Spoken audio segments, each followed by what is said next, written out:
মানে জানাশোনা দিন, মানে হজের জন্য জানাশোনা কিছু দিন রয়েছে, সেটা হচ্ছে এই যে প্রথম 10 দিন। আর মাদুদাত হচ্ছে গণনার কয়েকদিন, তার মানে হচ্ছে আইয়ামে তাশরিক 3 দিন, তার মানে 11, 12, 13, এটাকে আইয়ামে মাদুদাত বলা হয়েছে। আর আল্লাহ কি বলেছেন, ওয়াজকুরুল্লাহ ফি আইয়ামি মাদুদাত, তোমরা আল্লাহকে গণনার 3 দিন খুব বেশি আল্লাহকে স্মরণ করো।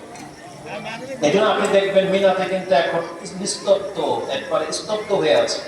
এই 3 দিনকে আবার 3 দিনের মধ্যে 2 দিনকে বলা হয়েছে ইয়াউমুল কার, মানে হচ্ছে মানে প্রশান্তির দিন, কিন্তু হই হাল্লা নাই। হই হাল্লা হচ্ছে 10 তারিখ, দেখবেন যে ছোটাছুটি, তাওয়াফ করতে যেতে হবে, জামাতে পাথর মারতে হবে, তারপরে মাথার চুল মুন্ডন করতে হবে, কুরবানি করতে হবে, সব কাজগুলো 10 তারিখে সবচেয়ে বেশি করা হয়। যদিও তার পরের দিনও জায়েজ, কিন্তু 10 তারিখের দিনই এই মোটামুটি 4-5টা কাজ খুব করতে হয়। আর হাজিরা তখন খুব বেশি ব্যস্ত, আর তালবিয়াতে পুরো আরাফার ময়দান মুজদালিফায় পরে সরগরম হয়ে থাকে।